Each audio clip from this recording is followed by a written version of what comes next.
ಏನಕ್ಕೆ ಅಟ್ಯಾಕ್ ಆಗಿರ್ಬೋದು, ಏನಕ್ಕೆ ಶೂಟ್ ಮಾಡಿದ್ದಾರೆ ಏನಾದರೂ ಸರ್? ಈಗ ನಿಮಗೆ ಎಷ್ಟೊತ್ತಿಗೆ ಮಾಹಿತಿ ಬಂತು ಸರ್? ನೀವು ನೋಡುವಂತ ಪರಿಸ್ಥಿತಿ ಸಂದರ್ಭದಲ್ಲಿ ಹೆಂಗಿತ್ತು ಸರ್, ಏನಿತ್ತು ಸರ್?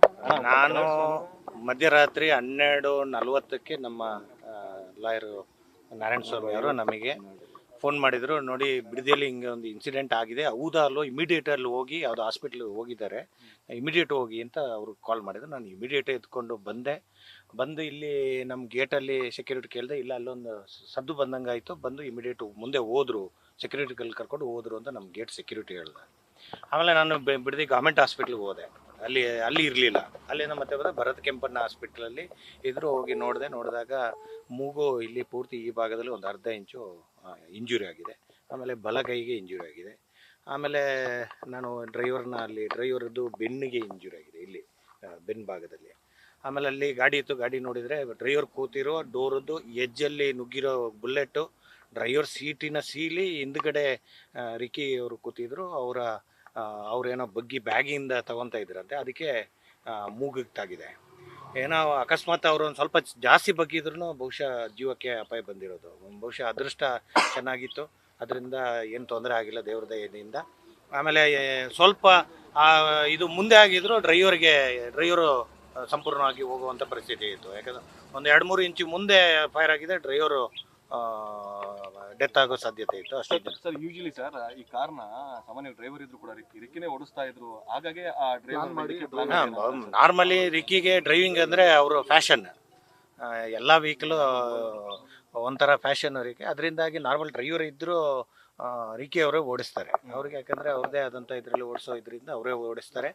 ಅದನ್ನು ಟಾರ್ಗೆಟ್ ಮಾಡಿ ಆ ಡ್ರೈವರ್ ಸೀಟಿಗೆ ಮಾಡಿರ್ಬೋದು ಅಂತ ನಮಗೆ ಅನ್ನಿಸ್ತದೆ. ಬಹುಶಃ ಇನ್ನು ನಮ್ಮ ಇಲಾಖೆಯವರು ಅದನ್ನು ಉತ್ತಮ ರೀತಿಯಲ್ಲಿ ಖಂಡಿತವಾಗಿ ಅದನ್ನು ಇದು ಮಾಡ್ತಾರೆ. ಇನ್ನು ಏನಾದ್ರು ದ್ವೇಷ ಅಂತೂ ಮೊದಲಿಂದ ಮುತ್ತಪ್ರಯ್ಯವರ ಕಾಲದಿಂದ ಇದಿರ್ತಕ್ಕಂಥ ದ್ವೇಷ ಅದು ಇನ್ನೂ ಮುಂದುವರಿಯುವ ಸಾಧ್ಯತೆ ಇದೆ. ಯಾಕೆಂತಂದರೆ ಆ ಮುತ್ತಪ್ರಯ್ಯವರು ಬಹುತೇಕ ಬಾರಿ ಹೇಳೋರು, ಇಲ್ಲೇನಾಗುತ್ತೆ, ಈ ಒಂದು ಸದ್ದು ಮಾಡಬೇಕು ಅಂದರೆ ಅದಕ್ಕೆ ಒಂದು ಹೆಸರು ಇರಬೇಕು. ಹೆಸರು ಇರತಕ್ಕಂಥ ವ್ಯಕ್ತಿಯ ಜೊತೆಗಿರೋರು ಅಥವಾ ವ್ಯಕ್ತಿಯ ಮಕ್ಕಳು ಯಾರಿಗಾದರೂ ಟಾರ್ಗೆಟ್ ಮಾಡಿ ಅದರಿಂದ ಹೆಸರು ಪಡೆಯುವಂಥ ಉದ್ದೇಶನೂ ನಡೆದಿರ್ಬೋದು. ಅಥವಾ ಆಸ್ತಿ ವಿವಾದಕ್ಕೆ, ಈಗ ನಮ್ಮ ಲಾಯರ್ ಸಾಹೇಬರು ಹೇಳಿದಂಗೆ ಆಸ್ತಿ ವಿವಾದಕ್ಕೆ ಸಂಬಂಧಪಟ್ಟಂಥದ್ದು ಇರ್ಬೋದು, ಹೇಳಕ್ಕೆ ಬರಲ್ಲ. ಬಟ್ ಆಸ್ತಿ ವಿವಾದ ಇದರಲ್ಲಿ ಅವರ 2ನೇ ಹೆಂಡತಿ ಮತ್ತು ಇದನ್ನು ಆ ಕೇಸು ಇತ್ತೀಚೆಗೆ ಅಷ್ಟೇ ಕಾಂಪ್ರಮೈಸ್ ಆಗಿ ಅದು ಒಂದು ಹಂತಕ್ಕೆ ಇತ್ಯರ್ಥ ಆಗಿತ್ತು. ಬಟ್ ಆದರೂ ಯಾವ ರೀತಿಯಲ್ಲಿ ಅದನ್ನು ಸಂಪೂರ್ಣವಾಗಿ ಕಾಂಪ್ರಮೈಸ್ ಆಗಿದೆಯೋ ಇಲ್ಲವೋ ಅಂತ ನಮ್ಗೆ ಗೊತ್ತಿಲ್ಲ, ಅಥವಾ ಬೇರೆ ರೀತಿ ಯಾವುದು ಇದೆ ಅಂತ ಇನ್ನು ಪೊಲೀಸ್ ಇಲಾಖೆ ಅವ್ರದ್ದು ಏನು ಇನ್ವೆಸ್ಟಿಗೇಷನ್ ಇದೆ ಅದರಿಂದಲೇ ಗೊತ್ತಾಗುತ್ತೆ. ಒಂದ್ ಕಡೆ ಸರ್ ಲ್ಯಾಂಡ್ ಇಶ್ಯೂದು ಕೇಳಿ ಬರ್ತಾ ಇದೆ ಈ ಅಂತ, ಮತ್ತೊಂದ್ ಕಡೆ ಎಲ್ಲಾದ್ರೂ ಭೂಗತ ಲೋಕ ಎಂಟ್ರಿ ಆಯ್ತು ಅಂತ ಅನ್ಸುತ್ತೆ ಸರ್, ಆ ಥರ ಏನಾದ್ರು? ಬಟ್ ಅಂದ್ರೆ ಮುತ್ತಪ್ಪರಯವರ ದ್ವೇಷಕ್ಕೆ ಈ ಥರದ್ದು ಏನಾದ್ರು ಸರ್? ಅದು ಹೇಳಕ್ ಬರಲ್ಲ. ಬಹುಶಃ ಏನಂತಂದರೆ ರಿಕ್ಕಿಯವ್ರು ನಾರ್ಮಲಿ ಈಗ ಫ್ಯಾಮಿಲಿ ಇದೆ, ಮಗು ಇದೆ, ಬಂದರೆ ಬಿಡದಿಯಲ್ಲೇ ಕಳೀತಾ ಇರ್ತಾರೆ. ಎಲ್ಲೋ ಅವರು ಆಯಿತು, ಫ್ಯಾಮಿಲಿ ಆಯಿತು, ಹೊರಗಡೆ ಎಲ್ಲೂ ಓಡಾಡೋದಿಲ್ಲ, ಹೆಚ್ಚಾಗಿ ಮನೇಲೇ ಟೈಮ್ ಸ್ಪೆಂಡ್ ಮಾಡ್ತಾರೆ. ಬೆಂಗಳೂರಲ್ಲೂ ಸದಾಶಿವನಗರದಲ್ಲಿ ಮನೆ ಇರುತ್ತೆ, ಅಲ್ಲಿಗೆ ಕೆಲವೊಂದು ಸಾರಿ, ಯಾಕೆಂದರೆ ಆಫೀಸಲ್ಲಿ ಇರೋದ್ರಿಂದ ಅಲ್ಲಿ ಟ್ರಾವೆಲ್ ಮಾಡ್ತಾರೆ, ಅಲ್ಲಿಂದ ಬರ್ತಾರೆ. ಆಮೇಲೆ ಈಗ ಮನೆಯಲ್ಲಿ ಇಂಟೀರಿಯರ್ ಕೆಲಸ ನಡೀತಾ ಇದೆ, ಸೊ ಅದನ್ನು ನೋಡಿಕೊಂಡು ಹೋಗೋಕ್ಕೆ ಅಂತ ಬಂದು ಹೋಗ್ತಾ ಇರೋರು. ಇಲ್ಲಾಂದರೆ ಇಲ್ಲೇ ಸ್ಟೇ ಮಾಡೋರು. ಫ್ಯಾಮಿಲಿ ಇದ್ದಾಗಂತೂ 1 ತಿಂಗಳು 2 ತಿಂಗಳು 3 ತಿಂಗಳಿದ್ದರೂ ಬಿಡದಿಯಲ್ಲೇ ಸ್ಟೇ ಮಾಡ್ತಾರೆ ಅವ್ರ ಮಗು ಮತ್ತು ಅವರ ಹೆಂಡತಿ ಜೊತೆ. ಅದರಿಂದಾಗಿ ಅದನ್ನೇ ಯಾರೋ ಸೂಕ್ಷ್ಮವಾಗಿ ಗಮನಿಸಿ, ಆ ಮೂಮೆಂಟನ್ನು ಗಮನಿಸಿ ಏನಾದ್ರು ಮಾಡಿರ್ಬೋದು ಅಂತ ಮೇಲ್ನೋಟಕ್ಕೆ ಕಾಣಿಸ್ತದೆ. ಮುಂದೆ ಇಲಾಖೆಯವರು ಅದನ್ನು ಯಾವ ರೀತಿ ಇನ್ವೆಸ್ಟಿಗೇಷನ್ ಆಗುತ್ತೆ ಅದ್ರ ಮೇಲೆ. ರಿಕ್ಕಿ ರಾಯ್ ಮೀಟ್ ಮಾಡಿದ್ರ? ಯಾವಾಗ ಮೀಟ್? ಲಾಸ್ಟ್ ಟೈಮ್ ಏನಾದ್ರು ಹೇಳಿದ್ರ?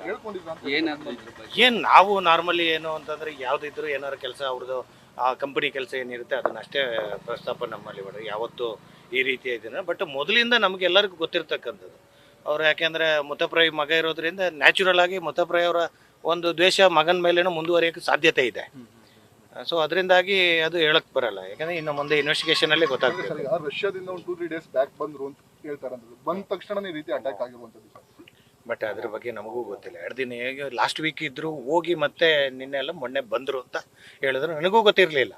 ನನಗೆ ಇವರು ಹೇಳಿದ್ಮೇಲೆ ರಾತ್ರಿ ಫೋನ್ ಮಾಡಿದಾಗ ಗೊತ್ತಾಯಿತು, ಬಂದಿದ್ದಾರೆ, ಬಂದು ವಾಪಸ್ ಇಲ್ಲಿ ಹೋಗೋರು ನನಗೂ ಗೊತ್ತಾಗಿರೋದು. ಸರ್, ಅಂದ್ರೆ ಯಾರನ್ನ ಟಾರ್ಗೆಟ್ ಮಾಡಿದ್ದಾರೆ ಸರ್? ಅಂದ್ರೆ ಈ ತರ ಇದನ್ನ ನೋಡಿದ್ರೆ ಈ ಇನ್ಸಿಡೆಂಟ್ ನೋಡಿದ್ರೆ 100% ಟಾರ್ಗೆಟ್ ಮಾಡಿದ್ದಾರೆ. ಅಂದ್ರೆ ಭೂಗತ ಲೋಕಕ್ಕೆ ಎಂಟ್ರಿ ಅದು ನಮಗೆ ಇನ್ನು ಇನ್ವೆಸ್ಟಿಗೇಷನ್ ಅಲ್ಲಿ ಗೊತ್ತಾಗ್ಬೇಕು. ನಮಗೆ ಅಂಥದ್ದು ಗೊತ್ತಿದ್ರೆ ನಾವೇ ಹೇಗೆ ಇಷ್ಟೊತ್ತಿಗೆ ಕಂಪ್ಲೇಂಟ್ ಕೊಡೋರು, ಅದು ನಮಗೂ ಒಬ್ಬರೇ ಇದ್ದಿರು. ಈಗ ಈ ಸಾರಿ ಫ್ಯಾಮಿಲಿ ಬರಲಿಲ್ಲ. ಅವರ ಹೆಂಡತಿ ಬಂದು ರಷ್ಯಾ ಮೂಲದವರು, ರಷ್ಯಾದಲ್ಲೇ ಬಿಟ್ಟು ಬಂದಿದ್ದಾರೆ. ಅವರೊಬ್ಬರೇ ಇದ್ದರು. ಸೊ ಅದರಿಂದಾಗಿ ಬೆಂಗಳೂರು ತೆರಳಿದ್ರು. ಇಲ್ಲಾಂತಂದರೆ ನಾರ್ಮಲಿ ಇಲ್ಲೇ ಉಳ್ಕೊತಾರೆ. ಆಮೇಲೆ ಇಲ್ಲಿ ಮನೆ ಒಳಗಡೆ ಇಂಟೀರಿಯರ್ ಕೆಲಸಗಳೆಲ್ಲ ನಡೀತಾ ಇದೆ. ಸೊ ಅದರಿಂದಾಗಿ ಅವೆಲ್ಲ ನೋಡಿಕೊಂಡು ಇಲ್ಲಿ ಕುಕ್ ಇರ್ತಾರೆ, ನ್ಯಾಚುರಲ್ ಆಗಿ ಊಟ ಎಲ್ಲ ಮುಗಿಸ್ಕೊಂಡು ಹೊರಟಿದ್ದಾರೆ. ಅದು ಬಿಡದಿಗೆ ಒಂದು ರೌಂಡ್ ಏನೋ ಮರ್ತೋಗಿದೆ ಅಂತ ವಾಪಸ್ ಬಂದಿದ್ದಾರೆ. ವಾಪಸ್ ಬಂದು ಮತ್ತೆ ಒಂದು ಅರ್ಧ ಗಂಟೆ ಬಿಟ್ಟು ಹೋಗಿ ಈ ಇನ್ಸಿಡೆಂಟ್ ನಡೆದಿದೆ. ಸರ್ ಈಗ ಹೋಗುವಂತ ಸಂದರ್ಭದಲ್ಲಿ ಸರ್ 2 ಕಾಲ್ ಬಂದಿದೆ ಅನ್ನೋದು ಸರ್, ಅದು ನನಗೆ ಗೊತ್ತಿಲ್ಲ, ಅದೇನು ಗೊತ್ತಿಲ್ಲ. ನಾನು ಇಮಿಡಿಯೇಟ್ ಆಸ್ಪತ್ರೆ ಹೋದಾಗ ಅವ್ರಿಗೆ ಸಖತ್ ತುಂಬ ನೋವು ಆಗ್ತಾ ಇತ್ತು. ಬಿಡದಿ ಹೋಗ್ತಿದ್ದಂಗೆ ಒಂದು ಕಾಲ್ ಬಂದಿದೆ, ಮನೆಗೆ ಬಂದ್ಮೇಲೆ ಒಂದು ಕಾಲ್ ಬಂದಿದೆ ಅಂತ ಅದೇನು ಗೊತ್ತಿಲ್ಲ. ಏನಾರು ಆ ಥರ ಸರ್ ಥ್ರೆಟನ್ ಕಾಲ್ ಆ ಥರ? ಅದು ಅವ್ರನ್ನ ವಿಚಾರಿಸಿದಾಗ ಅವರೇ ಅದಕ್ಕೆ ಹೇಳ್ಬೇಕಷ್ಟೇ, ನಮಗೂ ಐಡಿಯಾ ಇಲ್ಲ. ಅದು ಅವ್ರಿಗೆ ಗೊತ್ತಿರುತ್ತೆ. ಬಟ್ ಅವರು ಹುಷಾರಾದ್ಮೇಲೆ ಅವರು 100% ಅದಕ್ಕೆ ಉತ್ತರ ಕೊಡ್ಬೋದು. ಈ ಅನ್ಪೂರ್ಣ ಅನುರಾಧ ಅಂದ್ರೆ ಯಾರು ಸರ್ ಅವರು? ಅನುರಾಧ ಅಂತಂದ್ರೆ ಮತಪ್ರಯವರು 2ನೇ ಹೆಂಡತಿ. ಬಟ್ ಅನ್ನಪೂರ್ಣ ಅಂತಂದ್ರೆ ನಮ್ಗೆ ಯಾರು ಅಂತ ಗೊತ್ತಿಲ್ಲ. ರೆಕಿರೇಯವರು ಅವರು ಮೊದಲು ಒಂದು ಮದುವೆ ಆಗಿತ್ತು, ಅದು ಡಿವೋರ್ಸ್ ಆಗಿತ್ತು. ಅವಾಗಲೇ ಮತಪ್ರಯವರು ನನ್ಗೆ ಗೊತ್ತಿಲ್ಲ. ಅದು ಹೆಸರು ನನ್ಗೆ ಗೊತ್ತಿದ್ದಂಗೆ ಅನ್ನಪೂರ್ಣ ಅಲ್ಲ ಅಂತ ಅನ್ನಿಸ್ತದೆ. ನನಗೆ ಗೊತ್ತಿಲ್ಲ, ಅದು ನನಗೂ ಈಗ ಮರ್ತೋಗಿದೆ ಅದು ಹೆಸರು.